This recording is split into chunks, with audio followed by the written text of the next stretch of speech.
यानी कि आज हम बात करते हैं मेटेलिक बॉन्ड की। ठीक है, यानी कि मेटेलिक बॉन्ड क्या होता है।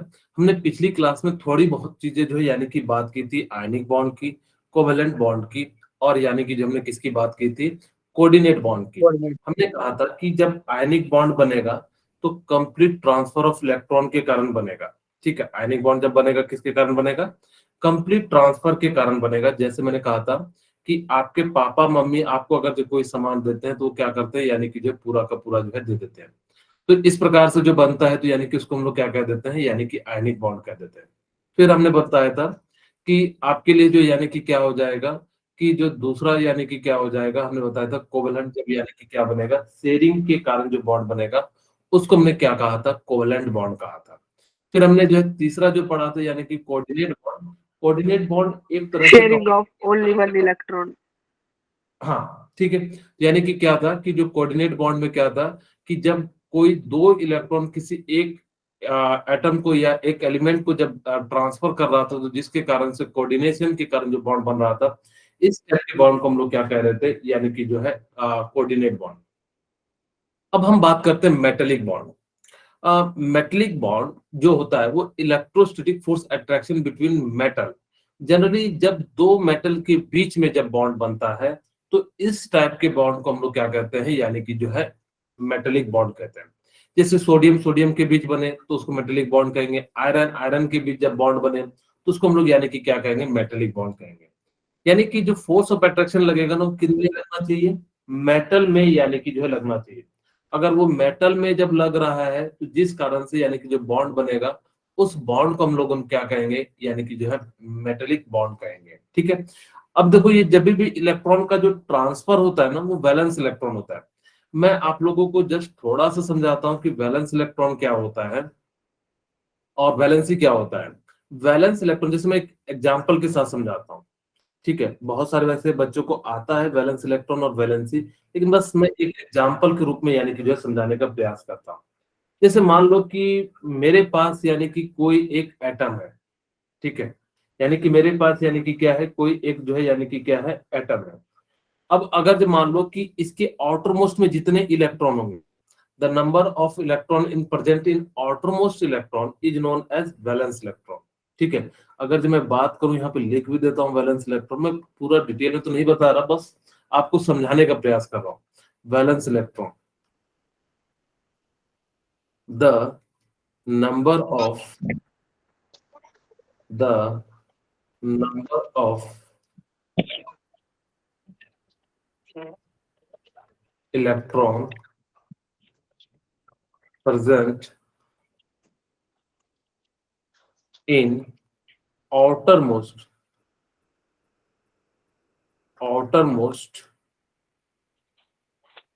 orbit or cell is known as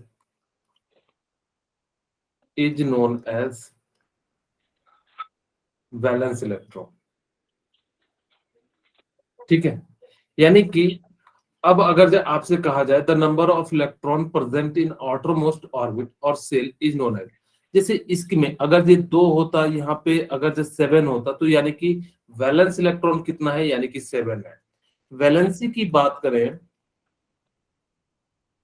तो ये क्या हो जाता है, द नंबर ऑफ गेन और lose electron during the chemical reaction. The number of electron gain और lose during the chemical reaction.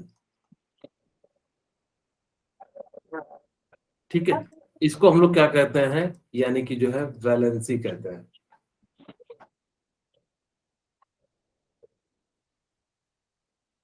Loose electron during the chemical reaction, it is known as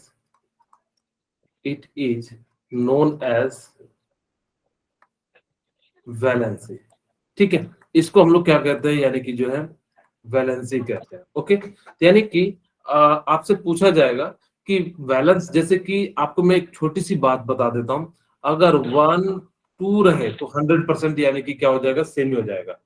3 भी बहुत जगह पे होता है, लेकिन 4 या 4 से ज्यादा रहे ना तो आप 8 में से माइनस कर देना वैलेंसी निकालने के लिए। अगर जो 1 to 100% होता है, 3 कई जगह पे नहीं भी होता है 3 वाले में, लेकिन अगर जो आपके पास अगर जो 4 या 4 से ज्यादा हो, अगर सिंपली आप तो आपका जो काम चल जाएगा। अगर आपको दिखे 1 2 3 तो आप सिंपली क्या कर देना, वही जो है कि वैलेंस इलेक्ट्रॉन भी होती है, वैलेंसी भी होती है। लेकिन ये 4 या 4 से ज्यादा हो ना तो 8 में से माइनस करके जो है उसकी वैलेंसी और वैलेंस इलेक्ट्रॉन को आप क्या कर सकते हो, यानी कि जो है निकाल सकते हो। ये कहाँ तलक है? 20 तलक। उसके आगे जो यानी कि अलग तरीका होता है यानी कि निकालने का। अभी जा रहा है। हाँ बोलिए बेटा। आपकी आवाज क्लियर नहीं आ रही है। तो वही हमारा बड़े बड़े नहीं पे ओपी माइक आता ऑफ। आज भी क्या है करनी है। ओपी बेटा आप माइक ओपी म्यूट कर ओपी लीजिए। माइक ऑफ कर ले। ठीक है, यानी कि आपके पास यानी कि क्या है, मेटेलिक बॉन्ड का मतलब क्या होगा कि जब दो मेटल के बीच में बनता है। अच्छा, इसमें ना केर्नल आता है। केर्नल का मतलब क्या होता है, यानी कि nucleus plus the inner electron, यानी कि जो न्यूक्लियस के सबसे करीब वाला जो सेल होता है ना, उसको हम लोग यानी कि क्या कह देते हैं, यानी कि केर्नल कहते हैं। इसी कारण से बाकी ना लेना है। माइक ऑफ कर ले भाई।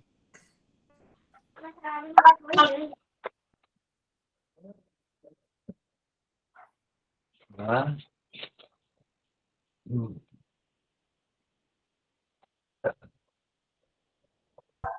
ओपी देवेंद्र, आप इसी बैच के हो? ओपी देवेंद्र, मेरी आवाज सुन पा रहे हो OP Devendra? Yes sir. Please बेटा माइक को म्यूट कर लीजिए। सॉरी सर, गलती से हो गया। इट्स ओके, कोई बात नहीं, ठीक है, चलिए।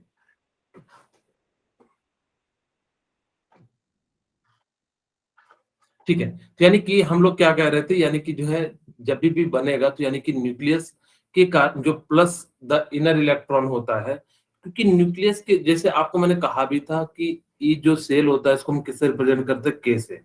हमने कहा था क्यों कहा जाता है, क्योंकि ये कर्नल यानी कि जो है पॉजिटिव चार्ज के पास करीब होता है। कर्नल का मतलब भी पॉजिटिव होता है, ठीक है, यानी कि इसका मतलब क्या हो जाता है, यानी कि जो है पॉजिटिव हो जाता है। तो इसके कारण से यानी कि जो बनता है इसको हम लोग क्या कह देते हैं, यानी कि जो है कर्नल कहते हैं। मोबाइल ऑफ फ्री इलेक्ट्रॉन, यानी कि मोबाइल का मतलब ये नहीं जो आप फोन यूज कर रहे हो, मोबाइल का मतलब होता है कि मूवमेंट। इसके अंदर यानी कि क्या होता है, मूवमेंट होता है, ठीक है, यानी कि क्या हो जाता है, मूवमेंट होता है। तो मोबाइल का मतलब हो गया यानी कि जो फ्री इलेक्ट्रॉन होते हैं वो क्या करते हैं, मूव करते हैं एक प्लेस से वन प्लेस, या one atom to another atom, जो यानी कि क्या करते हैं, यानी कि जो मूव करते हैं, ठीक है। अब मोबाइल और फ्री इलेक्ट्रॉन वैलेंस इलेक्ट्रॉन्स कहलाते हैं, ठीक है, यानी कि ये क्या कहलाते हैं, यानी कि जो है वैलेंस इलेक्ट्रॉन कहलाते हैं। यानी कि वैलेंस इलेक्ट्रॉन का मतलब क्या हो जाता है कि आपको मैंने कहा था कि जो नंबर ऑफ आउटर इलेक्ट्रॉन होंगे, यानी कि आउटर मोस्ट में जितने नंबर ऑफ इलेक्ट्रॉन प्रेजेंट होंगे उसको हम लोग यानी कि क्या कहते हैं, यानी कि जो है वैलेंस इलेक्ट्रॉन कहा जाता है। ओके, यानी कि जितने भी नंबर आउटर मोस्ट में यानी कि होंगे, जैसे हाइड्रोजन में यानी कि 1 है तो यानी कि 1 कहलाएंगे, अगर जो 2 होगा तो यानी कि 2 होगा। तो अगर आप देख रहे होगे यानी कि सारे क्या है, मेटल है। अब यानी कि क्या होता है कि न्यूक्लियस है, और दूसरा यानी कि जो इलेक्ट्रॉन जब ट्रांसफर करते हैं तो जिस कारण से यानी कि क्या करते हैं, यानी कि जो एक बॉन्ड बनता है, और इन पॉजिटिव और नेगेटिव के बॉन्ड करने के कारण जो है यानी कि क्या बनता है, मेटेलिक बॉन्ड का जो है फॉर्मेशन कहते हैं। मैं इसको ऐसे समझाता हूं कि मान लो कि मेरे पास यानी कि कोई भी मेटल है, आयरन है, ठीक है।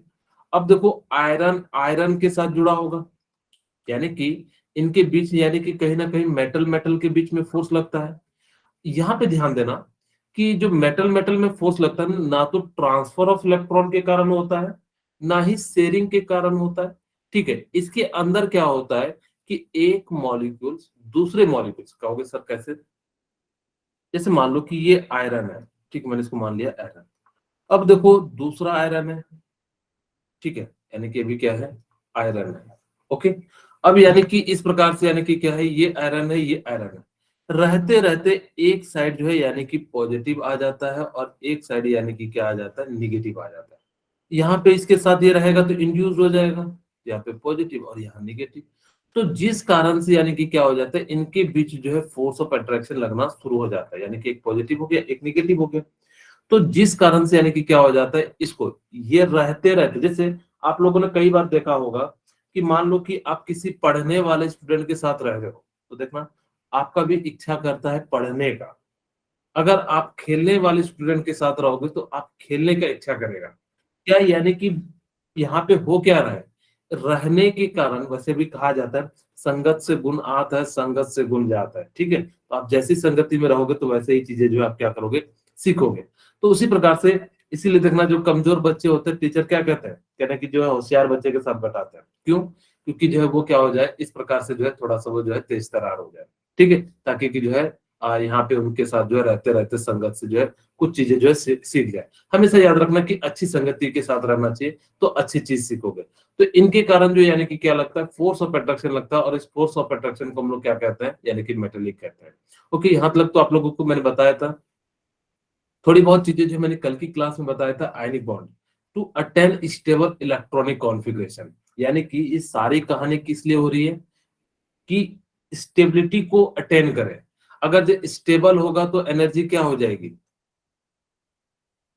एनर्जी क्या होगी, लो होगी, एनर्जी लो हो जाएगी, ठीक है, एनर्जी लो हो जाएगी, ठीक है। तो यानी कि कोई भी कंपाउंड जो है यानी कि क्या करना चाह रहा है, अपनी एनर्जी को मिनिमाइज करना चाह रहा है। अगर जब वो अपनी एनर्जी को मिनिमाइज करना चाहेगा तो यानी कि क्या हो जाएगा, यानी कि जो है वो स्टेबल हो जाएगा। मैंने आपको कई सारे एग्जांपल भी कल बताए थे कि हर कोई यानी कि क्या चाहता है कि अपने आप को स्टेबल करना। जैसे मैंने कहा था कि आप लोग यहाँ पे स्टडी कर रहे हो, इसलिए स्टडी कर रहे हो ताकि कि आप अपने आप को यानी कि क्या कर सको, यानी कि जो है इससे गुड इवनिंग, ठीक है, यानी कि जो है क्या कर सको, आप जो है स्टेबल कर रहे हो। कहोगे सर मेरी स्टेबिलिटी कैसे है पढ़ने से? एक्चुअली क्या होता है ना कि जब आप पढ़ोगे, अब जब आईआईटी जाओगे तो आपको एक टैग मिलेगा, ठीक है, यानी कि क्या मिलेगा, एक टैग मिलेगा। उस टैग से अगर सपोज करो कि मान लो कि एक जगह पे 3 वैकेंसी है, मैं गवर्नमेंट की बात नहीं कर रहा, प्राइवेट की बात कर रहा हूँ। अब 3 वैकेंसी है, एक आया स्टेट वाला, एक आया सेंट्रल वाला, एक आया आईआईटी वाला। सॉरी, मैंने तो उल्टा लिख दिया, ठीक है, यानी कि क्या लिख दिया, आईआईटी। अब बताओ जो सेलेक्ट करने वाला है वो किसको प्रेफरेंस देगा, आईआईटी वाले को। उसको लगता होगा कि आईआईटी वाले को। क्यों, क्योंकि वो कहते हैं कि आईआईटी जब क्रैक करते हैं तो यानी कि मामूली बात नहीं है, क्योंकि उसने जो है पहले से ही दुनिया के सामने जो है अपने आप को प्रूफ कर दिया। ये मैटर नहीं करता कि उसने कैसे किया, उसने दुनिया को ये कह दिया। क्योंकि मैंने कई बार कहा है, दुनिया सुनना नहीं देखना पसंद करती है। यानी कि जैसे ही उसने क्या करके दिखा दिया, यानी कि क्रैक करके दिखा दिया। अब चाहे तुक्का मार के क्या हो, चाहे जैसे क्या हो, चोरी करके क्या हो, लेकिन दुनिया उसकी जो है हमेशा सक्सेस की तारीफ करेगी। हमेशा दुनिया जो है सक्सेस की तारीफ करती है। यानी कि जो आयनिक बॉन्ड बनता है वो कैसे बनता है, एलिमेंट लूज और gain electron in order to have an octet in their valence shell. ये याद रखना कि हाइड्रोजन और हीलियम, ये दो एलिमेंट ऐसे होते हैं सिर्फ डुप्लेट को पूरा करते हैं। कौन कौन से? अगर जो आपसे पूछा जाए कि एक्सेप्शन कौन है ऑक्टेट का, तो यानी कि आपको बताना है हाइड्रोजन एंड हीलियम, ये जो है क्या करते हैं, डुप्लेट को पूरा करते हैं। And the rest of element जो है यानी कि क्या करते हैं, अपने ऑक्टेट को कंप्लीट करना चाहते हैं। अब आपके मन में क्वेश्चन उठना चाहिए, क्या सर ऑक्टेट सभी के सभी पूरा करते हैं? एक्चुअली कहा जाता है कि जितने भी आपके सामने रिएक्शन होते हैं ना, उसमें सारे जो मैक्सिमम कंपाउंड होते हैं वो ऑक्टेट पे ज्यादा स्टेबल होते हैं। इसीलिए जो है यानी कि, और वैसे भी कौशल लुईस का जो ये थ्योरी है वो काफी पुराना थ्योरी है, बहुत साल 100 साल के करीब करीब हो चुका है। तो यानी कि इसके अंदर अब नए नए थ्योरी आ गए हैं, तो यानी कि जैसे आपको बताएंगे बीबीटी, बीएसपीआर, एमओटी, इन सब चीजों में जो यानी कि अलग अलग तरीका है, ठीक है। एलिमेंट्स लूज और gain electron in order to have an octet in their valence electron. आपसे पूछा जाएगा क्यों ये लूज और गेन करते हैं, क्योंकि सबसे पहला तो यानी कि क्या हो गया, स्टेबल होने के लिए। दूसरा, एनर्जी को मिनिमाइज करने के लिए। तीसरा, ये क्या करते हैं, अपने वैलेंस सेल। वैलेंस सेल का मतलब क्या होता है कि ऑटोमोस्ट सेल में यानी कि जो है इलेक्ट्रॉन को ऑक्टेट कंप्लीट करने के लिए जो है यानी कि इस प्रकार से करते हैं, ठीक है, यानी कि इस प्रकार से हो जाता है। अब देखो कैसे ये बनता है, देखो यहाँ पे आयनिक बॉन्ड, और इसको हम लोग क्या कहते हैं, एक और नाम से भी जाना जाता है, इलेक्ट्रोवैलेंट के नाम से जाना जाता है। अब देखिए यहाँ पे इलेक्ट्रोपॉजिटिव एटम का मतलब क्या होता है, जो बताना चाहोगे? मेटल यानी कि इलेक्ट्रोपॉजिटिव का मतलब क्या होता है, मेटल, और इलेक्ट्रोनेगेटिव का मतलब क्या होता है, non metal. Non metal non metal. ठीक है। और आपको मैंने कहा था कि मेटल पे चार्ज कैसा होता है, plus sir negative cation positive होता सर है, पॉजिटिव पॉजिटिव सर पॉजिटिव और इस पे यानी कि चार्ज कैसा होता है, इसको आप चाहो तो नेगेटिव पॉजिटिव लिख एनायन। सकते हो, यानी कि जो है एनायन होता है, एनायन सर नेगेटिव और इस पे चार्ज कैसा हो जाता है, निगेटिव हो जाता है। नेगेटिव ठीक है। यानी कि इस प्रकार से यानी कि क्या हो जाता है, यानी कि जो है ये सारी कहानी होती है। ओके। अब देखो यहाँ पे होता क्या है कि देखो ये जो है ना सोडियम, इसके देखो आउटरमोस्ट में कितने इलेक्ट्रॉन है। देखो अगर जो मैंने आपको बताया था सोडियम का जो इलेक्ट्रॉनिक कॉन्फ़िगरेशन होता है वो क्या होता है 2,8, यानी कि 1 होता है। आपको क्लोरीन का जो बताया था वो क्या बताया था 2,8 यानी कि 7 287 होता है। अब देखो यहाँ पे ध्यान से देखो इसके इसमें यानी कि फर्स्ट में 2 इलेक्ट्रॉन है। आपको पता हो कि जो मैक्सिमम किसी भी सेल में इलेक्ट्रॉन रखते हैं, maximum number of electron, maximum electron कितने होंगे 2n², यानी कि किसी भी ऑर्बिट में मैक्सिमम इलेक्ट्रॉन कितने हो जाएंगे 2n²। आप इसको मैजिक नंबर के नाम से भी जानते हो 2,8, 8, 18, 18, 32, 32। यानी कि इस प्रकार से हम लोग नंबर को फिल करते हैं, यानी कि फर्स्ट सेल में 2, सेकंड सेल में 8, थर्ड सेल में 8, फोर्थ सेल में 18, फिर 18, इस प्रकार से हम लोग क्या करते हैं यानी कि जो फिल करते हैं। तो हमारे पास मैक्सिमम कैपेसिटी है इस सेल में 2 इलेक्ट्रॉन की, सेकंड सेल में 8 इलेक्ट्रॉन, थर्ड सेल में अगर हम बात करें मैक्सिमम तो 18, लेकिन रखता कितना है 8, क्यों, क्योंकि 8 पे जो है ज्यादा स्टेबल हो जाता है। अब देखो यानी कि इस प्रकार से हो जाता है। अब देखो सोडियम जो है यानी कि ऑक्टेट कंप्लीट करना चाहेगा तो ये एक इलेक्ट्रॉन क्या कर देता है यहाँ पे डोनेट कर देता है, और जब डोनेट करता है तो इस पे चार्ज कैसा आ जाएगा, पॉजिटिव। इसीलिए हमने इसको क्या नाम दे दिया, इलेक्ट्रोपॉजिटिव एलिमेंट नाम दे दिया। जिसने एक्सेप्ट किया उसने क्या हो जाएगा, निगेटिव, इसलिए इसको हमने क्या नाम दे दिया, इलेक्ट्रोनेगेटिव। और पॉजिटिव और नेगेटिव के कारण जो है, अब ऐसा नहीं सोचना कि सिर्फ एक ही एलिमेंट है, यहाँ पे लाखों करोड़ों सोडियम एंड क्लोरीन होंगे, तो लाखों करोड़ों सोडियम एंड क्लोरीन होंगे, तो ये सब आपस में क्या करना शुरू करेंगे, अट्रैक्ट करना शुरू करेंगे, और जैसे अट्रैक्ट करना शुरू करेंगे तो जिस कारण से यानी कि क्या होगा, यानी कि जो बॉन्ड का फॉर्मेशन होगा। अब जब बॉन्ड का फॉर्मेशन होगा तो इस बॉन्ड को हम लोग क्या कहते हैं, यानी कि आयनिक बॉन्ड कहते हैं। अब देखो इलेक्ट्रोवैलेंसी, अगर मैं कहूं कि कितना नंबर ऑफ गेन इलेक्ट्रॉन अगर जो करना है, या सिंपली इलेक्ट्रोवैलेंसी का जो मैं बताऊं कि इलेक्ट्रॉन यानी कि कितना जो है यानी कि ट्रांसफर कर रहा है। याद रखना आयनिक बॉन्ड में इलेक्ट्रोवैलेंसी होता है और कोवेलेंट बॉन्ड में कोवैलेंसी होता है। दो छोटी छोटी सी बात है, कई बार बच्चे पूछते हैं कि सर क्या होता है ये।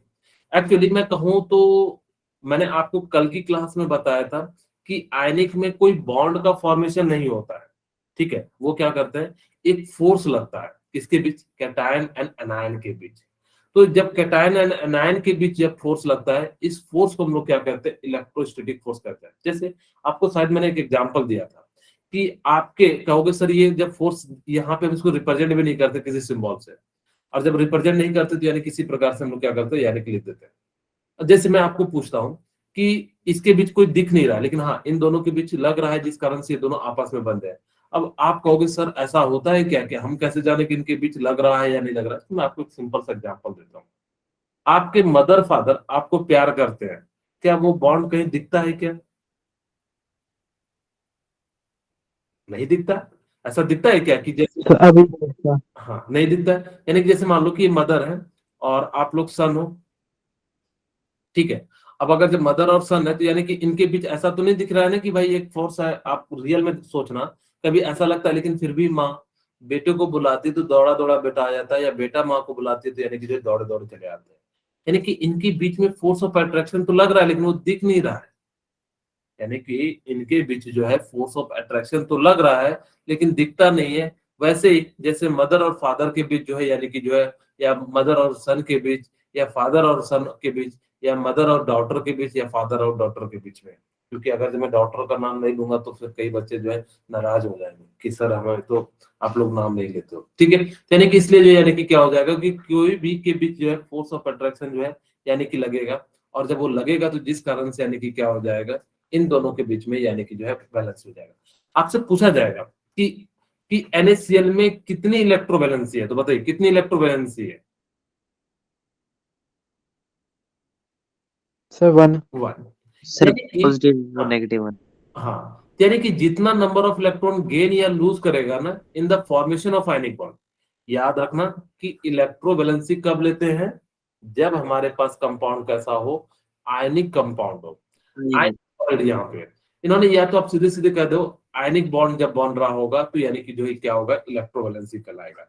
लेकिन जब शेयरिंग का जब बात करेंगे तो यानी कि क्या बनेगा, तब वो कोवैलेंसी कहलाता है। ठीक है, अगर जब मैं यहाँ पे इलेक्ट्रोवैलेंसी की बात करूं तो यानी कि कितना हो जाएगा, NaCl का यानी कि 1 हो जाएगा। ठीक है, इसी प्रकार से मैं आपसे पूछूं MgCl2 में, इसकी बताओ को इलेक्ट्रोवैलेंसी कितनी होगी? Sir positive 2 sir. 2 हो जाएगी। अब देखो मैं इसका स्ट्रक्चर बना देता हूँ कई बच्चे के लिए जो है, यहाँ पे MgCl2 के लिए जो है मैं स्ट्रक्चर बना रहा हूँ।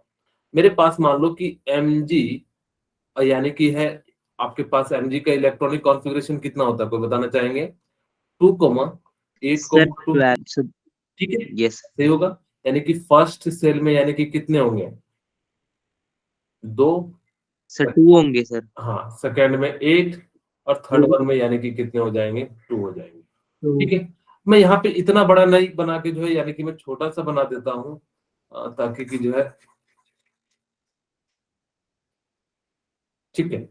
अब यहाँ से जो है मैं सिंपली लास्ट वाले सेल के लिए जो है दिखा देता हूँ, मैग्नीशियम है और यहाँ पे जो है मैं कह रहा हूँ 2 इलेक्ट्रॉन होते हैं। ठीक है, यानी कि 1 इलेक्ट्रॉन 2 इलेक्ट्रॉन, और यानी कि Cl है तो Cl के पास आउटर मोस्ट में कितने इलेक्ट्रॉन है, 7 इलेक्ट्रॉन है, यानी 7। कि 7 इलेक्ट्रॉन। अब यहाँ पे एक और Cl होगा, 2, 2, 4, 2, 6 और 1, 7। अब देखो इसको मेरे को इधर बनाना चाहिए तो ज्यादा बेटर होगा। ठीक है, क्योंकि सामने सामने बनाएंगे तो ज्यादा अच्छा रहेगा। अब देखो ये मैग्नीशियम इसको इलेक्ट्रॉन दे देगा, ये इसको दे देगा, और इनके बीच यानी कि क्या हो जाएगा, दे देने के कारण जो यानी कि क्या बन जाएगा, यानी कि बन जाएगा।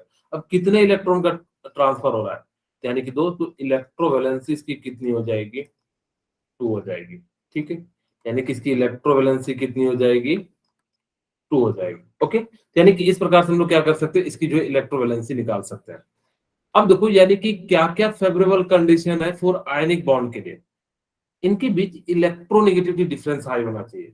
ठीक है, इलेक्ट्रोनेगेटिविटी मैंने बताया था कि आप लोगों को शायद याद है कि नहीं याद है, कि इलेक्ट्रोनेगेटिविटी निकालने का मतलब जो है, आप लोगों को सबसे ज्यादा मैंने कहा था जो क्या किसका होता है, फ्लोरीन का, फिर किसका होता है, ऑक्सीजन का, फिर ऑक्सीजन, किसका होता है, नाइट्रोजन, नाइट्रोजन का, फिर क्लोरीन का, फिर ब्रोमीन का। ठीक है, ब्रोमीन। यानी कि जिनकी इलेक्ट्रोनेगेटिविटी डिफरेंस हाई होगी वो उतना अच्छा आयनिक कंपाउंड का फॉर्मेशन करेगा, चाहे जो भी हो।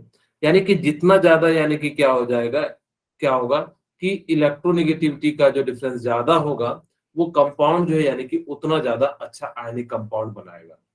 अब देखो आयनाइजेशन एनर्जी का मतलब बताया था कि the amount of energy required to release 1 electron from the outermost shell of element या atom, it is known as ionisation energy. यानी कि जैसे मैंने कहा था कि आप लोगों को शायद याद भी होगा, जस्ट खत्म किए हैं। ठीक है, अब इससे जो इलेक्ट्रॉन को निकालने के लिए जो एनर्जी लगेगी, अब खुद सोचो जितने आसानी से इलेक्ट्रॉन, अब जो मान लो कि सपोज करो कि आप लोग यानी कि जो है डोनेट कर रहे हो, डोनेट करने के 2-3 तरीके होते हैं।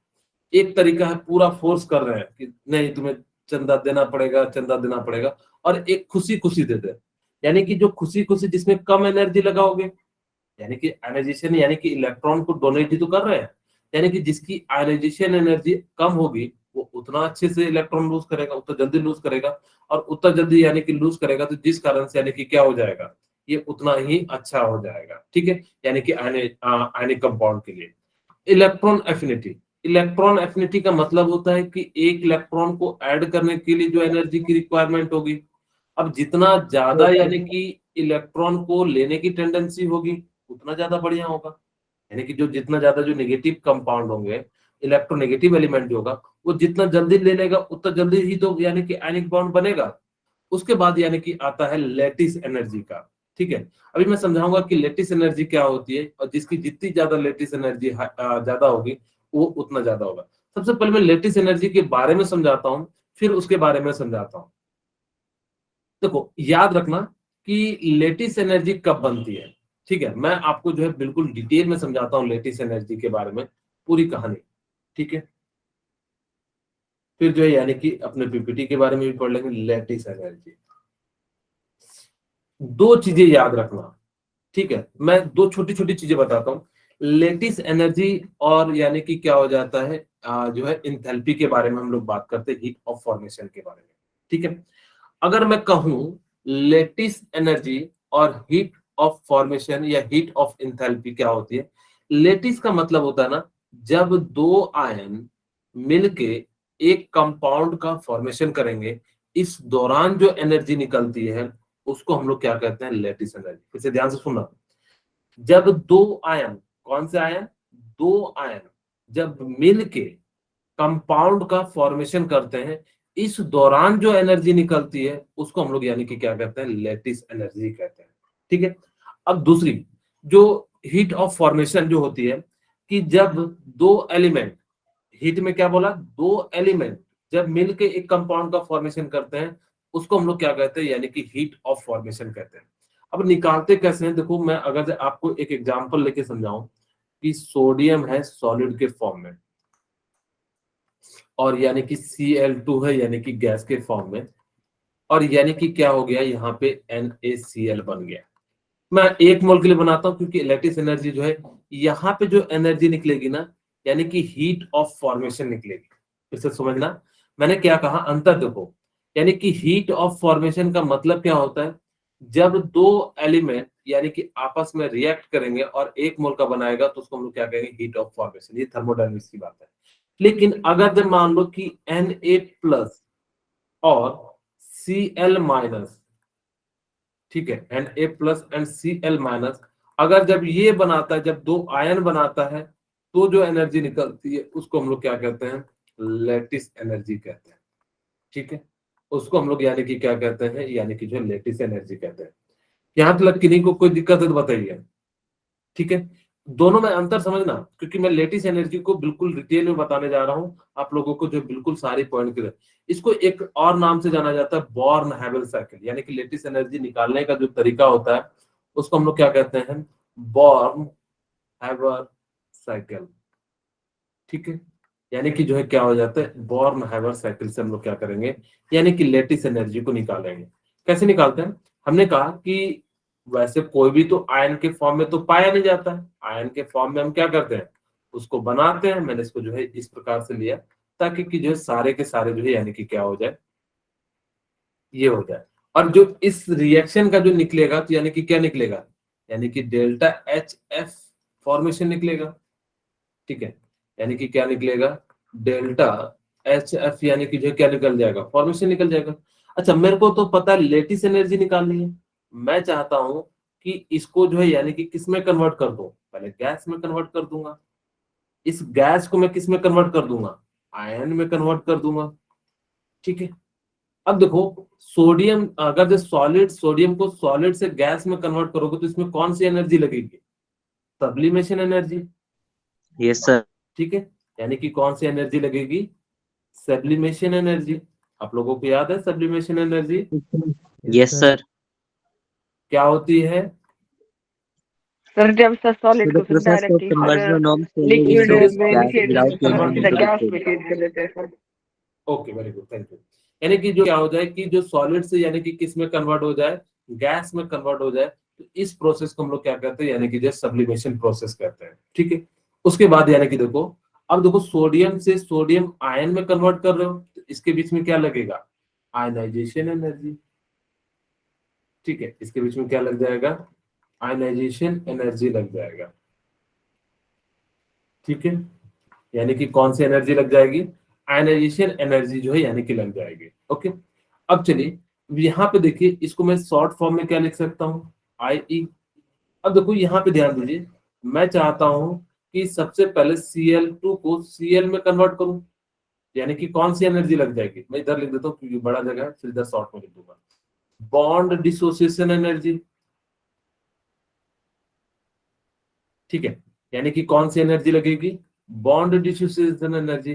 और ये कितनी लगेगी, बॉन्ड डिसोसिएशन एनर्जी, ठीक है, या डिसोसिएशन एनर्जी लिख देता हूं, ठीक है, De2/2 कहोगे क्यों, क्योंकि ये तो हाफ मॉलिक्यूल्स है, तो यानी कि इसके लिए क्या लगेगा, यानी कि जो है इस प्रकार से लगेगा, तो लोग सीधे सीधे इसको क्या कहते हैं, डिसोसिएशन एनर्जी। अब इस Cl तो गैस तो है ही, अब ये क्या करेगा, एक इलेक्ट्रॉन लेगा और Cl माइनस बनेगा, और आपको पता है यानी कि क्या होता है इस प्रोसेस में, जब कोई एक इलेक्ट्रॉन को गेन करता है तो हम लोग उसको क्या कहते हैं, इलेक्ट्रॉन गेन एंथैल्पी कहते हैं, ठीक है, यानी कि इसको हम लोग क्या कहते हैं, इलेक्ट्रॉन गेन एंथैल्पी। और जो इलेक्ट्रॉन गेन एंथैल्पी होता है वो क्या हो जाता है, यानी कि निगेटिव हो जाता है। अब हमें क्या करना है कि इन दोनों को रिएक्ट कराना है और कहां पे पहुंच जाना है, यानी कि जो डेल्टा HF पहुंच जाना है, और साथ में कौन सी एनर्जी निकलेगी, लेटिस एनर्जी निकलेगी।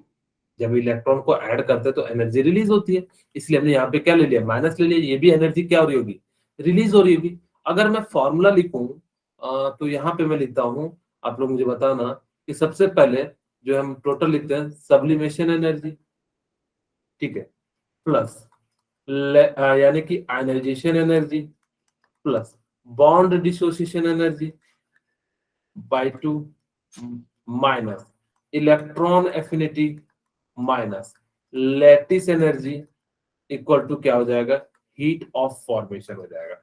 यानी कि अलग अलग प्रोसेस के लिए सभी के लिए सेम प्रोसेस नहीं होता है, यानी कि लेटिस एनर्जी का तरीका जो होता है वो यही तरीका है।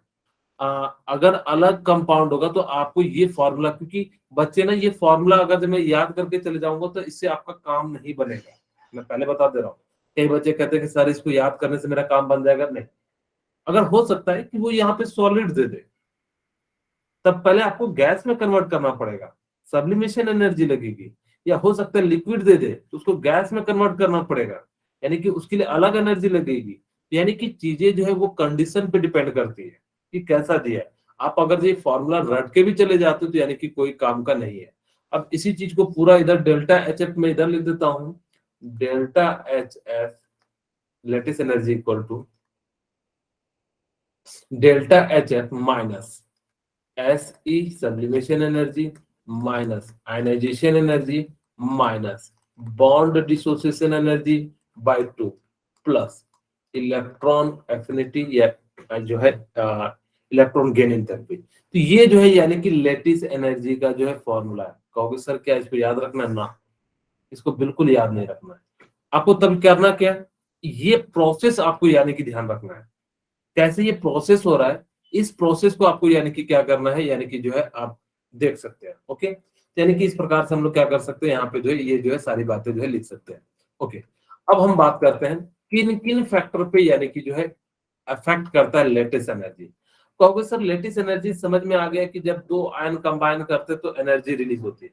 सारी कहानी स्टेबिलिटी की, क्योंकि जब एनर्जी रिलीज करेगा तभी तो एटम स्टेबल होगा। जितनी कम एनर्जी होगी उतना ज्यादा कंपाउंड स्टेबल होगा या मॉलिक्यूल्स उतना ज्यादा स्टेबल होगा। तो कहता है कि जो लेटिस एनर्जी है ना वो इनवर्सली प्रोपोर्शनल होती है 1/r की, यानी कि जितना ज्यादा r होगा यानी कि उसकी लेटिस एनर्जी उतनी ज्यादा यानी कि क्या चलेगी, कम हो जाएगी। जितना छोटा यानी कि r होगा लेटिस एनर्जी उतनी ज्यादा होगी, क्योंकि छोटे में यानी कि क्या होगा, एनर्जी जो है ज्यादा लगेगी, ज्यादा निकलेगी। तो जिस कारण से यानी कि क्या होता है कि लेटिस एनर्जी जो होती है वो इनवर्सली प्रोपोर्शनल होती है। मैं यहाँ पे लिख देता हूँ, लेटिस एनर्जी इंक्रीज हो नहीं होगी तो रेडियस को आपको क्या करना पड़ेगा, डिक्रीज करना पड़ेगा। अगर जो लेटिस एनर्जी जो होगी वो कम रखना है तो यानी कि रेडियस की वैल्यू क्या होगी, यानी कि ज्यादा होगी। आपसे अगर जब पूछ दिया जाए कि लेटिस एनर्जी आप बताइए लिथियम की ज्यादा होगी या सीजियम की, बताइए किसकी ज्यादा होगी लेटिस एनर्जी।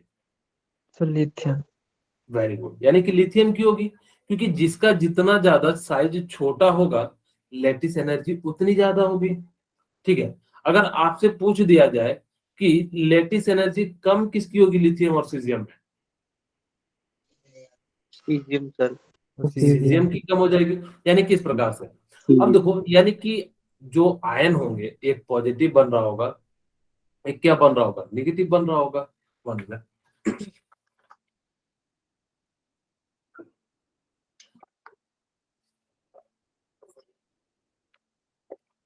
यानी कि एक क्या बन रहा होगा, यानी कि एक पे पॉजिटिव बन रहा होगा, एक पे क्या बन रहा होगा, निगेटिव बन रहा होगा। यही दोनों मिलकर यानी कि क्या बनाएंगे, रेडियस बनाएंगे, एक मॉलिक्यूल्स बनाएंगे और उसकी क्या होगी, एक रेडियस होगी। ये जो आर है ना, इंटर आयोनिक डिस्टेंस है। कहोगे सर इंटर आयोनिक डिस्टेंस का मतलब क्या होता है, मैं समझाता हूँ। कि मान लो कि ये एक पॉजिटिव है और एक निगेटिव है। अब यहाँ से यहाँ की जो दूरी है, इसको हम लोग क्या कहते हैं, यानी कि इंटर आयोनिक डिस्टेंस। अगर इन केस मान लो डिस्टेंस ज्यादा है, यानी कि अगर से सपोज करो कि मैं यहाँ पे जो डिस्टेंस को ज्यादा करके दिखाता हूँ, कि मान लो कि ये आयोनिक है और यहाँ पे भी एक आयोनिक है, यानी कि यहाँ से यहाँ तक की जो दूरी है या ये गैप जो आ रहा है, इसको हम लोग क्या कहते हैं, इंटर आयोनिक डिस्टेंस। यानी कि एक आयन से दूसरे आयन के बीच की जो दूरी होती है, उसको हम लोग यानी कि क्या कहते हैं, इंटर आयोनिक डिस्टेंस कहते हैं। ठीक है, अब देखो यानी कि R प्लस का मतलब क्या हो गया, यानी कि जो है रेडियस ऑफ द कैटायन हो गया। R माइनस क्या हो गया, रेडियस ऑफ द यानी कि क्या हो गया, एनायन हो गया। अब देखो लेटिस एनर्जी ना जेड पे भी डिपेंड करती है, जेड प्लस जेड माइनस। अब कहोगे सर जेड प्लस और जेड माइनस क्या होता है, यानी कि कितना उस पे पॉजिटिव चार्ज है, कितना उस पे यानी कि निगेटिव चार्ज है। हम लोग यानी कि जेड प्लस का मतलब होता है चार्ज ऑन कैटायन, यानी कि उस पे कितने सारे जो है पॉजिटिव चार्ज है। जेड माइनस का मतलब क्या होता है, चार्ज ऑन एनायन, यानी कि उस पे कितनी जो है निगेटिव चार्ज है। अगर जितना ज्यादा पॉजिटिव चार्ज होगा तो यानी कि इलेक्ट्रॉन को लेने की टेंडेंसी ज्यादा होगी, यानी कि वो अनस्टेबल होगा। यानी कि इस प्रकार से यानी कि जो लेटिस एनर्जी है दोनों के दोनों चार्ज पे डिपेंड करती है, किसी एक चार्ज पे नहीं डिपेंड करती है। वो नेगेटिव पे भी उतनी डिपेंड करती है और पॉजिटिव पे भी उतना ही क्या करती है, यानी कि जो डिपेंड करती है। ऐसा नहीं है कि सिर्फ और सिर्फ यानी कि जो क्या करे, एक पे जो यानी कि डिपेंड करे। ओके, यानी कि इस प्रकार से यानी कि क्या हो जाएगा, यानी कि ये सारी चीजें जो है कहानी हो जाएगी। Lattice energy is the charge is deciding factor. जो लेटिस एनर्जी होगी ना, उसके अंदर चार्ज जो है ना बहुत ज्यादा यानी कि जो है फैक्टर को डिपेंड करता है। जितना ज्यादा पॉजिटिव चार्ज या जितना ज्यादा नेगेटिव चार्ज होगा, उतना ज्यादा यानी कि क्या हो जाएगी, लेटिस एनर्जी हो जाएगी।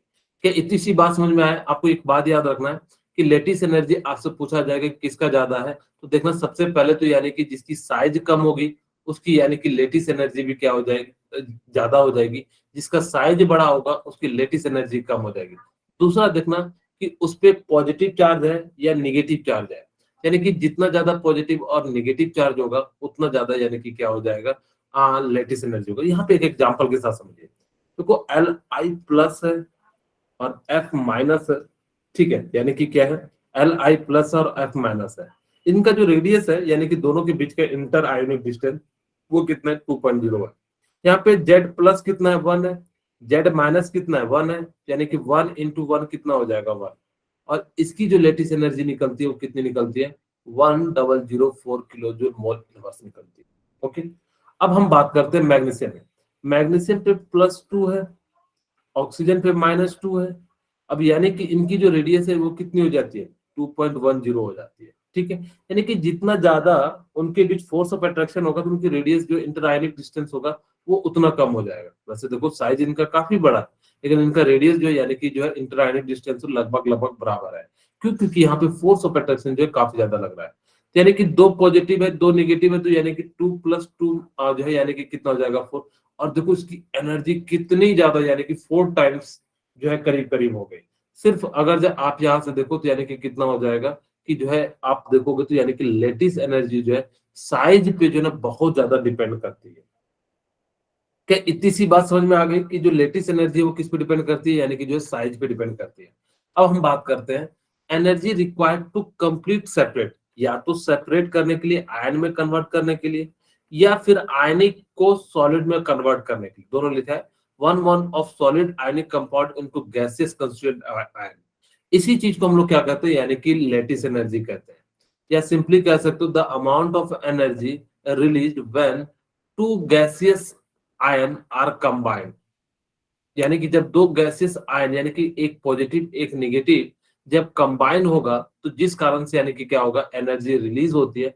हमेशा ध्यान रखना लेटिस एनर्जी कब होगी? जब उस पे जो है आयन की बात करें, यानी कि आयन का मतलब होता है चार्ज की बात करें। जब अगर जो चार्ज की बात करोगे तो उसके अंदर जो निकलेगा वो क्या निकलेगा? लेटिस एनर्जी निकलेगी। और अगर हम यानी कि Na+Cl को अगर रिएक्ट करा के NaCl बनाए तो उसके कारण जो निकलेगा यानी कि जो है क्या निकलेगा? हीट फॉर्मेशन निकलेगा। ठीक है, ये हैस लॉ यानी कि थर्मोडायनेमिक्स से कहा जाता है कि टोटल जितने भी प्रोसेस होके जा रहा है उसकी जो टोटल हो जाएगी वो क्या हो जाएगी? यानी कि जो है हीट ऑफ फॉर्मेशन जो है इक्वल हो जाएगी। अलग अलग स्टेट में कुछ माइनस हो रहा होगा, कुछ प्लस होगा, और हम सीधे सीधे कह रहे हैं कि मान लो कि मैंने क्या करा कि जेई को पास करने के लिए जो यानी कि मैंने 3 घंटे जो रेगुलर पढ़ा। अब कोई बंदा है जो यानी कि क्या कर रहा है 4 घंटे पढ़ रहा है, तो 1 घंटे उसने क्या कर रहा होगा? यानी कि इधर उधर बर्बाद कर रहा होगा, यानी कि कॉपी खोल के बैठा होगा, कुछ और सोच रहा होगा। ठीक है, तो यानी कि इस प्रकार से यानी कि क्या हो जाता है कि जो टोटल एनर्जी होती है यानी कि इस प्रकार से हो जाती है। दूसरा, लैटिस एनर्जी जो है यानी कि ये जो है मैंने बता दिया। अच्छा, रिपीट हो गया क्या फिर से? अच्छा, डबल हो गया, ओके। ठीक है, ऑर्डर ऑफ लैटिस एनर्जी यानी कि आपको बताना है कि लैटिस एनर्जी जो है यानी कि क्या होगा? यानी कि जैसे मेरे से पूछा जाए KI, KBR और KCl और KF। ठीक है, अब देखो यानी कि आप यहाँ पे देखिए फ्लोरीन, क्लोरीन, ब्रोमीन और आयोडीन। ठीक है, मैंने कहा था कि नीचे की ओर जाने पे साइज क्या होता है? इंक्रीज होता है। अगर आपको मैंने कहा था लेटिस एनर्जी इंक्रीज करना है तो साइज क्या करना होगा? डिक्रीज करना होगा। सर यानी कम कि करना होगा। हाँ, फिर से बोलो Yusuf.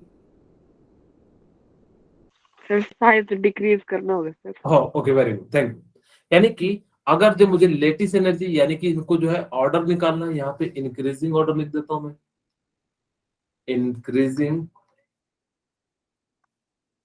Increasing order of late, अरे यार टेढ़ा हो गया, कैसे टेढ़ा होने लगा?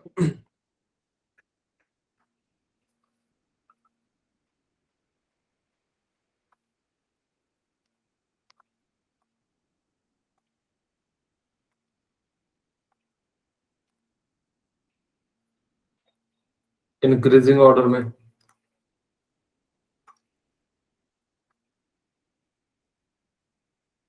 ठीक है, यानी कि आपको मैंने कहा कि जिसकी साइज यानी कि छोटी होगी उसकी आयनाइजेशन एनर्जी ज्यादा होगी। सबसे ज्यादा छोटी किसकी है? फ्लोरीन की। सबसे ज्यादा फ्लोरीन की, फिर किसकी हो जाएगी? क्लोरीन की, फिर किसकी हो जाएगी? ब्रोमीन की, फिर किसकी हो जाएगा? आयोडीन की। ये जो राइट। अब देखो दूसरा, यानी कि आपके पास एक एलिमेंट तो कॉमन है, ऑक्सीजन। अब यानी कि हम लोग क्या बात कर रहे हैं? यानी कि बेरियम, स्ट्रोंशियम, कैल्शियम, मैग्नीशियम और जो है बेरिलियम। यानी कि आपको याद हो सेकंड ग्रुप के जो एलिमेंट होते हैं वो क्या होते हैं? बेटा, मांगे, कार, स्कूटर, बाप, राजी। ठीक है, यानी कि ये था। यानी कि लेटिस एनर्जी इंक्रीज करनी तो साइज डिक्रीज सबसे ज्यादा किसकी हो जाएगी? बीईओ की। फिर यानी कि किसकी हो जाएगी? एमजी की। फिर किसकी हो जाएगी? कैल्शियम की। इस प्रकार से आपको जब भी क्वेश्चन आएगा लेटिस ऑर्डर का, बहुत बता रहा हूं बहुत सारे क्वेश्चन आपको मिलेंगे। आपसे पूछेगा यानी कि अरेंज करो। जैसे मैं एक सिंपल सा क्वेश्चन देता हूं कि आप लोगों के लिए, arrange the following, arrange the flowing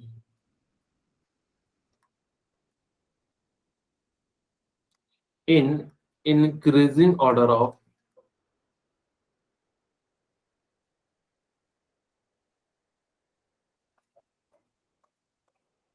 lattice energy।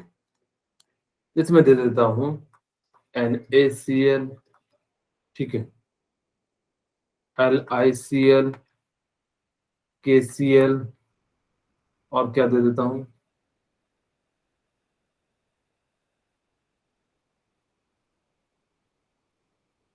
RbCl।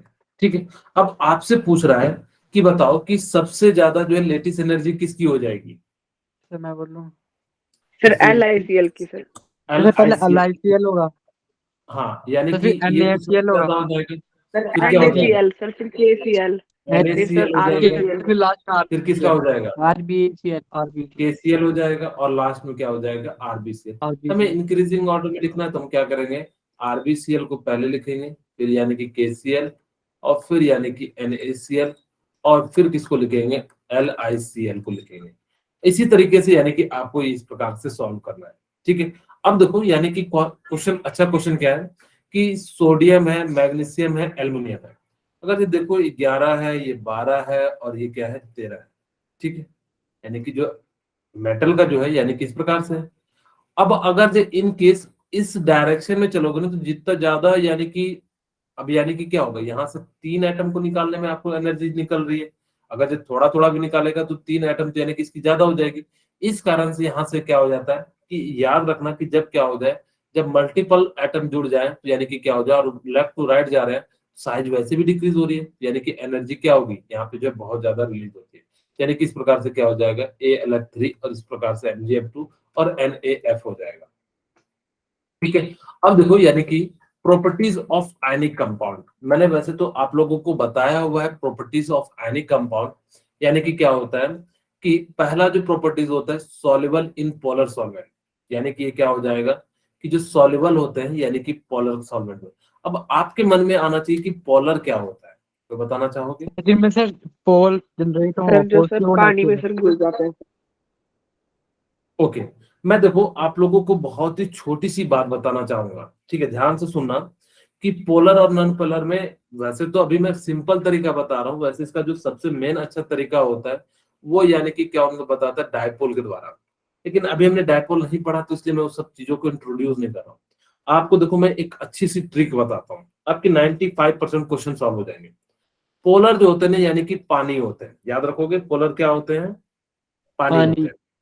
अब देखो मैंने क्यों कहा, बस आप इतना से याद रखना कि जो पोलर होता है पानी होता है, नॉन पोलर जो होता है यानी कि क्या होता है N2 होता है, ठीक है। बस आपको ये याद रखना, पोलर पानी होता है, नॉन पोलर N2 होता है। मैंने ऐसा क्यों कहा, देखो जिनके बीच इलेक्ट्रोनेगेटिविटी का डिफरेंस आएगा, जिनके बीच क्या आएगा, इलेक्ट्रोनेगेटिविटी का डिफरेंस आएगा, तो वो उसके यानी कि सिंपली अगर जो कहूं जिनके बीच यानी कि इलेक्ट्रोनेगेटिविटी डिफरेंस आएगा, जैसे आपको मैंने बताया था कि ऑक्सीजन का कितना होता है 3.5, इसका कितना होता है 2.1, इनके बीच का डिफरेंस कितना आ गया 1.4। अगर जब भी किसी के बीच इलेक्ट्रोनेगेटिविटी का डिफरेंस आ जाएगा तो हम लोग उसको क्या कहेंगे, पोलर कहेंगे। लेकिन जब इलेक्ट्रोनेगेटिविटी के बीच का डिफरेंस नहीं आएगा तो उसको हम लोग क्या कहेंगे, यानी कि ई इलेक्ट्रोनेगेटिविटी का जो डिफरेंस है वो किसके बराबर आ जाएगा, 0। तो ये केस कैसा हो जाता है, यानी कि नॉन पोलर हो जाता है, ठीक है। बस मैं छोटी सी फिर से रिपीट कर रहा हूँ, ये 100% तो सही नहीं देगा आपका, लेकिन 90% दे देगा। कहाँ नहीं देगा, आपको SCH4 में देखो इलेक्ट्रोनेगेटिव डिफरेंस है, लेकिन आपस में यानी कि कैंसिल आउट हो जाने के कारण जो है वो क्या हो जाता है, यानी कि नॉन पोलर हो जाता है। देखने में लगता है लेकिन आपके मैक्सिमम क्वेश्चन जो है यानी कि सॉल्व हो जाएंगे। आपको दो वहां पे मैं बताऊंगा हाइब्रिडाइजेशन, क्योंकि मैंने हाइब्रिडाइजेशन ये सारी चीजें अभी नहीं बताई, इसलिए मैं उन सब टर्म को इंट्रोड्यूस नहीं कर रहा हूँ। आपको याद रखना है, ये बहुत बढ़िया बात कह रहा है कि जो पोलर होता है ना वो पोलर को पोलर में ही डिसॉल्व करता है, नॉन पोलर को डिसॉल्व करता है। कभी भी ऐसा नहीं होगा कि पोलर नॉन पोलर को डिसॉल्व करे, नॉन पोलर पोलर को डिसॉल्व करे, पोलर नॉन पोलर को, जस्ट अपोजिट। कभी भी ऐसा नहीं होता है। पोलर होगा तो पोलर को डिसॉल्व करेगा, नॉन पोलर होगा तो नॉन पोलर को डिसॉल्व करेगा। कभी भी ऐसा नहीं होगा कि पोलर नॉन पोलर को डिसॉल्व करे, नॉन पोलर जो है यानी कि पोलर को डिसॉल्व करे, ना, कभी नहीं। आपको ये सिंपल सी दो बातें याद रखनी, पोलर का मतलब होता है जिनके बीच इलेक्ट्रोनेगेटिविटी का डिफरेंस हो। फिर से मैं बता रहा हूँ, लेकिन ये 100% अभी सही नहीं है, ठीक है। लेकिन आपको ये याद रखना कि पोलर पानी होता है, जिनके बीच इलेक्ट्रोनेगेटिविटी का डिफरेंस होगा यानी कि वो क्या हो जाएगा, यानी कि पोलर होगा। जिनके बीच इलेक्ट्रोनेगेटिविटी का डिफरेंस नहीं होगा उसको हम लोग यानी कि क्या कह देंगे, यानी कि नॉन पोलर कह देंगे, ठीक है। यानी कि इस प्रकार से हम लोगों ने क्या कर लिया, यहाँ पे जो है चीजें सीख ली। फिर हम लोग थर्ड पॉइंट पे, सेकंड पॉइंट पे आते हैं, यानी कि जिसकी melting point and boiling point high हो। मैंने आपको रीजन बताया था, इनके बीच जो है यानी कि क्या लगता है, इलेक्ट्रोस्टैटिक फोर्स ऑफ अट्रैक्शन लगता है, ठीक है। यानी कि हम लोग क्या कहते हैं, ESFA कहते हैं, इलेक्ट्रोस्टैटिक, या EFA में लिख देता हूँ शॉर्ट फॉर्म में, ताकि कि जो है इलेक्ट्रोस्टैटिक्स यहाँ पे जो है लिख ही देता हूँ, इलेक्ट्रोस्टैटिक फोर्स ऑफ अट्रैक्शन। जिस कारण से जो दो पार्टिकल्स होते हैं ना वो काफी क्लोज हो जाते हैं, ठीक है। और जब वो काफी क्लोज हो जाते हैं तो जिस कारण से उनके बॉन्ड को तोड़ने के लिए यानी कि क्या होगा, ज्यादा एनर्जी की रिक्वायरमेंट होगी, ठीक है। अब यानी कि हम थर्ड पॉइंट बात करते हैं, conduct electricity in aqueous and molten state. यानी कि क्या होता है, यानी कि इलेक्ट्रिसिटी का जो कंडक्ट करता है कहाँ पे, मोल्टन एंड जो है एक्वस स्टेट में। ये सारी पॉइंट मैंने कल की बात बता दी, मैंने फोर्थ पॉइंट नहीं बताया था, इस पॉइंट को मैं एक्सप्लेन करता हूँ। अच्छा देखो, आइसो का मतलब क्या होता है, सेम Same. यानी कि आइसो, देखो आइसो बार बताया था, आइसो डायफर बताया था, आइसो इलेक्ट्रॉनिक्स बताया था। आइसो का मतलब होता है सेम। मॉर्फम का मतलब, मॉर्फिज्म का मतलब क्या होता है, स्ट्रक्चर या फॉर्म, यानी कि जिसका स्ट्रक्चर सेम हो उस टाइप के। जैसे यहाँ पे आप एग्जांपल के साथ समझिए, यानी कि आपके पास क्या हो, जब डिफरेंट डिफरेंट क्रिस्टल हो और उनका जो स्ट्रक्चर हो यानी कि क्या हो, सेम हो, उसको हम लोग कहते हैं आइसोमॉर्फिज्म। ठीक है, अब कहोगे सर एग्जांपल देके बताइए। जैसे मैं कहूं कि NaCl और KCl दोनों जो होते हैं यानी कि क्यूबिक स्ट्रक्चर होता है, दोनों अलग अलग है, डिफरेंट आयनिक कंपाउंड है, लेकिन इनका जो स्ट्रक्चर है वो कैसा है, सिमिलर है। इनका जो क्रिस्टल का स्ट्रक्चर है वो कैसा है, यानी कि जो है सिमिलर है। इस टाइप को हम लोग क्या कहते हैं, आइसोमॉर्फिज्म कहते हैं। याद रखोगे, आइसोमॉर्फिज्म ये टर्मिनोलॉजी आगे यूज होगी, मैं जब कहूंगा तो यानी कि जो है आइसोमॉर्फिज्म कंपाउंड है, यानी कि इसका मतलब क्या हो जाता है, जो ऐसे आयनिक कंपाउंड, जो डिफरेंट डिफरेंट आयनिक कंपाउंड जिनका क्या हो, स्ट्रक्चर सेम हो लेकिन वो क्या हो, डिफरेंट हो, उसको हम लोग क्या कहते हैं, यानी कि आइसोमॉर्फिज्म कहते हैं। ठीक है, यानी कि इसको हम लोग क्या कहते हैं, आइसोमॉर्फिज्म कहते हैं। और इसको हम लोग क्या कहते हैं, आइसोमॉर्फम कहते हैं। और इस फिनोमेना को हम लोग क्या कहते हैं, आइसोमॉर्फिज्म कहते हैं। अब देखो, जैसे यहाँ पे देखो क्या है कि इन तीनों का यानी कि क्या है, सेम, यानी कि हमारे पास स्ट्रक्चर है, FeSO4 फॉर्मूला भी सेम है, और इनका जो स्ट्रक्चर है ना वो भी यानी कि क्या है, बिल्कुल सिमिलर होता है। इनका जो क्रिस्टल स्ट्रक्चर होता है वो बिल्कुल यानी कि क्या हो जाता है, सिमिलर हो जाता है। इस टाइप के स्ट्रक्चर को हम लोग क्या कहते हैं, यानी कि जो आइसोमॉर्फिज्म कहते हैं। अब देखो पॉलीमॉर्फिज्म क्या होता है कि जो सब्सटेंस यानी कि क्या हो, दो या दो से अधिक फॉर्म में पाया जाता है। जैसे यहाँ पे कहता है occurrence of particular substance in more than one crystalline form, यानी कि जब कोई एक कंपाउंड, वहां पे क्या होता है, दो डिफरेंट डिफरेंट कंपाउंड यानी कि क्या कर रहे थे कि डिफरेंट डिफरेंट यानी कि जो है, यानी कि उनके जो डिफरेंट डिफरेंट कंपाउंड थे उनका स्ट्रक्चर सेम था, लेकिन यहाँ पे क्या कह रहा है कि एक ही मॉलिक्यूल्स के अलग अलग यानी कि स्ट्रक्चर हो गए। जैसे कहोगे, आप लोगों को मैं एक एग्जांपल देता हूँ, जैसे कार्बन के आप लोगों ने 3 स्ट्रक्चर पढ़े होंगे, कौन कौन से, तो बताना चाहेंगे? ग्रेफाइट, Sir, ठीक diamond. है, डायमंड, और कौन सा होता है, सर हाँ, फ्लोरेसेंस। यानी कि बल्क में स्ट्रक्चर Sir, होता है। यानी कि देखो कार्बन यानी कि एक ही एटम है, Yes, यानी कि एक ही सब्सटेंस है, ठीक है, लेकिन इनके जो स्ट्रक्चर है यानी कि क्या है, यानी कि अलग अलग। देखो कार्बन का अलग होता है और इनका जो यानी कि क्या होता है, अलग होता है। जी, यानी कि इस प्रकार से यानी कि क्या हो जाते हैं, ये आपको याद रखना, आइसो आइसो का मतलब होता है सेम, जिसके अंदर डिफरेंट कंपाउंड का स्ट्रक्चर सेम होगा उसको हम लोग क्या कहेंगे, आइसोमॉर्फिज्म। पॉलीमॉर्फिज्म का मतलब होता है अलग अलग, यानी कि इसके जो बहुत सारे फॉर्म होंगे, जब एक कंपाउंड के दो या दो से अधिक फॉर्म होंगे उसको हम लोग यानी कि क्या कहेंगे, पॉलीमॉर्फिज्म कहेंगे। ठीक है, आज की क्लास यहीं पे रखता हूँ, फिर जो हम लोग कल मिलेंगे लुईस डॉट स्ट्रक्चर के good साथ। evening. Good night.